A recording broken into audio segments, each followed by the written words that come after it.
कोण कोणाला जवळ करतोय, कोण कोणाला मिठी मारतोय हे काय मी बघायला जात नाही. याला वाटतं तो जवळचा आहे त्यांनी त्याला जवळ गेलं. आम्हाला काय करायचंय? सर, मनसेने एक वेगळी मागणी केली आहे. त्याच्यामध्ये लाडकी बहीण योजना जी योजना आहे त्यामध्ये डोमिसाईल सर्टिफिकेट आणावं, ही अट घालावी जेणेकरून बांगलादेशी जे आहेत त्यांना हा फायदा मिळणार नाही. दुसरी गोष्ट, जे मुस्लिम बांधव आहेत ज्यांच्या 2-2, 3-3 पत्नी आहेत त्यांना देखील ही या योजनेचा लाभ मिळू नये. अहो, नशीब त्यांनी मागणी केली नाही की मुसलमानांना देऊच नका म्हणून. एवढा द्वेष कोणाबद्दल का असावा मला हेच कळत नाही. आणि तुम्ही देणार आहात 1,500 आणि असं दाखवताय जसं काय 1-1 लाख रुपये देणार आहोत. ते 1,500 का देताय? तर पुढच्या 3 महिन्यात 4,500 रुपये घरी जातील आणि आम्हाला मतं मिळतील. अहो, त्या मोदी साहेबांनी लाखो रुपये घरात पाठवले वेगवेगळ्या योजनेतनं, तर 80ची संख्या कमी झाली. लोकांना तुमचा मूळ स्वभाव कळलेला असतो. निवडणुकीपुरती तुम्ही नाटकं करतात हे बहिणींना पण समजतं. योजना चांगली आहे, पण मला सांगा हो, 1,500 रुपयात काय घरातलं सामान येतं? डाळीचा भाव काय, तेलाचा भाव काय, सिलेंडरचा भाव काय, दुधाचा भाव काय? व्यवस्थित सामान वाण्याच्या घरातनं भरायचं, वाण्याच्या दुकानातनं भरायचं असेल तर कमीत कमी 4,000 रुपये खर्च येतो. हे फक्त निवडणुकीचं गणित. म्हणजे मी आतमध्ये आत्ताच बोलताना म्हणालो, मरता क्या नाही करता. अत्यंत भेदरलेलं, अत्यंत घाबरलेलं गव्हर्नमेंट आहे. लोकसभेच्या निवडणुकीनंतर जी अस्वस्थता पसरली आहे त्याला कसं तोंड द्यायचं हेच त्यांना कळत नाही. तुम्ही आता आम्ही म्हटलं की बहुजन वर्गाला तुम्ही काहीच दिलं नाही. त्यांच्या स्कॉलरशिपसाठी पैसे नाहीत. त्यांच्या फॉरेनला जाणाऱ्या ज्या स्कॉलरशिपचे त्याचे पैसे कमी केलेत. हे सगळं बहुजन वर्गाला शिक्षणापासून लांब ठेवण्यासाठी केलं गेलं. तुम्ही बहुजन विरोधी आहात. हे बघा, हे खोटं नेरेटिव्ह. अरे वास्तव आहे ना. तुम्ही नाही दिली स्कॉलरशिपचे पैसे. आंदोलन करतायत ना विद्यार्थी, त्यांना भेटायला गेलात? मुख्यमंत्र्यांनी इथे बोलवलं, बोलले, केलं काहीच नाही. आता आम्ही म्हटलं की तुम्ही SC, ST, OBC, मराठा विरोधी आहात. हे बघा, हे बघा, वेगळं नरेटिव्ह सेट आहे. हे वास्तव आहे. ज्या नरेटिव्हला तुम्ही नरेटिव्ह म्हणता ना, हे तुम्ही केलेलं वास्तव असतं. आता साधं सांगतो, हे आमदाराची किंमत कशी करतात? जेव्हापासून अजितदादा अर्थमंत्री झाले त्याच्यानंतर मी त्यांना अनेक पत्र लिहिली की मला माझ्या मतदारसंघासाठी काही निधी हवा आहे. मी जाहीर भाषणात सांगितलं होतं की वेळ आली तर मी एकनाथ शिंदेच्या दरवाज्यात जाऊन उभा राहीन माझ्या मतदारसंघासाठी. माझं वैयक्तिक कोणाकडेच काम नसतं. आजपर्यंत मी वैयक्तिक काम करून घेतलेलं नाही. पत्र दिली. त्यांचे एक PA, नाव घेऊन सांगतो, डिखले नावाचे त्यांचे PA आहेत. त्यांना 50 फोन केले, 50, की मला एकदा तरी अपॉइंटमेंट द्या. हे मी चुकीचं वागलो काय? नाही दिली अपॉइंटमेंट, पण नाही दिलं. माझं पत्रही कदाचित केराच्या टोपलीत टाकून दिलं असेल. पण माझ्या मतदारसंघात जो प्रतिस्पर्धी उमेदवार त्यांना उभा करायचा आहे त्याच्या नावाने 50 कोटी रुपये पाठवले. म्हणजे सरकारी पक्षातनं निवडणुका लढवण्याची मोहीम आखली आहे का? निवडून आलेल्या आमदारांचे निधी कट करायचे आणि आपण ज्याला उमेदवारी द्यायची आहे त्याला पैसे द्यायचे. हे कुठलं घाणेरडं राजकारण? तुम्ही जसे आमदार आहात तसा मी पण आमदार आहे. तुम्ही 4 लोकांचं प्रतिनिधित्व करता, मी पण 4च लाखांचं प्रतिनिधित्व करतो. तुम्ही मंत्री म्हणून करोडो रुपये घेऊन गेले बारामतीला, पण बारामतीने तुम्हाला लीड नाही दिला. लोक सत्य बघतात. लोकांनी 15 वर्ष जितेंद्र आव्हाडला तिथे घाम गाळताना बघितलाय. अजित पवारांच्या 50 कोटींनी मला काय फरक पडत नाही. एवढा निधी मी तिथे आणलाय आणि अजूनही आणीन. पण ह्याच्यातनं अजितदादांची मानसिकता समजते. सरकारी यंत्रणेचा वापर होतो तो असाच होतो. हा काय तुमची FD मोडून तुम्ही आम्हाला पैसे दिले नाही ना? की अजितदादांनी पर्सनल आपल्या साखर कारखान्यात 50 कोटी गळव्या मुंबऱ्याला पाठवले, असं काही झालेलं नाही. जे सरकारचे पैसे एखाद्या आमदाराला यायला हवेत, ज्याचा अधिकार आहे, त्याला न देता अजितदादा निवडणुकीचं गणित लावतायत. हे निवडणुकीचं गणित लावणं बंद करा.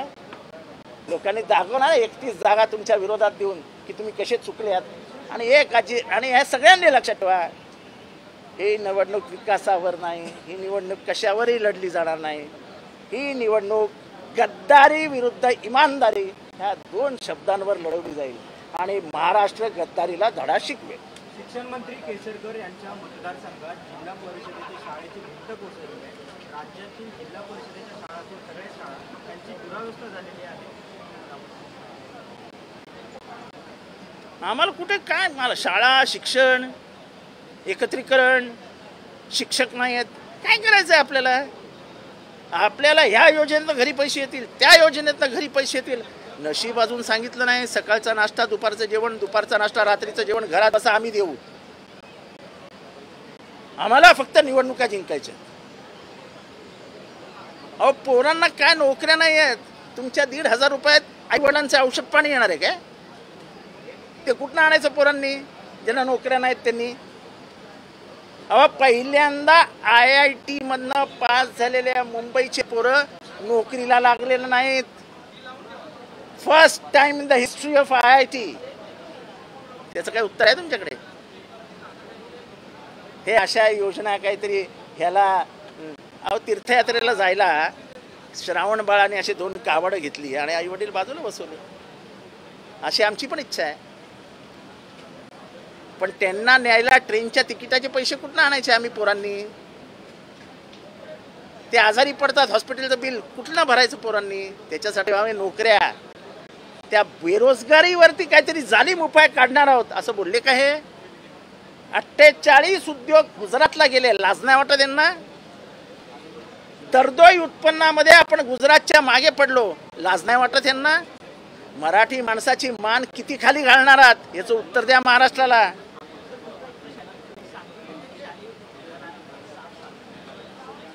साप सापडला? अहो काय बोलता काय? साप, उंदीर, मांजर, कुत्रे हे सगळे सापडतील, कारण का यांचं लक्षात नाहीये. मेलेला प्राणी पक्षी तिथेच सापडतील आता. का कसंही करून वजन वाढवायचं असतं. परवा काय सापडलं? चिमणी. आज साप, म्हणजे एक उडणारा पक्षी सापडला, एक रांगणारा पक्षी सापडला, आता एक 4 पायाचा पक्षी प्राणी सापडेल. कदाचित तो कुत्रा असावा. सर, पिंपरी चिंचवडमध्ये 17 ते 18 अजित पवार गटाचे जे आमदार नगरसेवक आहेत ते आज काही दिवसात तुमच्याकडे पक्षप्रवेश करणार आहेत. मी पिंपरी चिंचवडचा काही माझा संबंध नाही, त्यामुळे मी काय ह्याच्यावर भाष्य करू इच्छित नाही, मला माहित नाही. प्रकाश महाजन बोलतात की लाडकी बहीण योजनेचा मुस्लिम महिलांना जास्त लाभ मिळेल. अहो माझं म्हणणं एकदा त्या मुसलमानांना सांगून टाका ना की तुम्ही या देशाचे नागरिकच नाही म्हणून. कशाला उशीर करता? म्हणजे त्यांना कायम चिमटे काढायचे, टपल्या मारायच्या, थोबाडीत मारायचं, सगळं करायचं आणि हे आम्हाला मतं देत नाहीत. परत रडत पण बसायचं. हा नरेटिव्ह आम्ही नाही सेट करत, तुम्ही सेट करता. हे वास्तव आहे की तुम्ही मुसलमानांना छळतात. 7 मुसलमान वारले देशभरात मागच्या 1 महिन्यात, त्याचं उत्तर देत नाहीयेत. आणि मग उगाच त्या राहुल गांधीला तो म्हणाला हा हिंसक आहे, तो हिंसक आहे. आम्ही स्पष्टपणाने सांगतो, हिंदू हिंसक असू शकत नाही, हिंदू शोषण करू शकत नाही, हिंदू विध्वंस करू शकत नाही, हिंदू द्वेष पसरू शकत नाही, आणि हे जे करतात ते हिंदू असूच शकत नाही. हिंदू हा मनाने प्रेमळ असतो, शोषिक असतो आणि वसुदैव कुटुंबकम याला मानणारा असतो. याने हिंदूंच्या नावावरती बिल फाडणं सोडून द्यावं. आता चंद्रपूरमध्ये किती मुसलमान होते तर मुनगंटीवार 2.5 लाखाने हरले. तुमचे 4 मंत्री 4 जागेवर हरले. दानवे, भारती पवार, सुधीर मुनगंटीवार. किती मुसलमान आहेत त्या एरियामध्ये? 2% पण नाही. हरलात ना. मग ते कोणी हरवलं? काय वर्ण मतं आली? ते तुम्हाला हिंदूंनी हरवलं तुमच्या या स्वभावामुळे आणि या बोलण्यामुळे. ABP माझा, उघडा डोळे बघा नीट.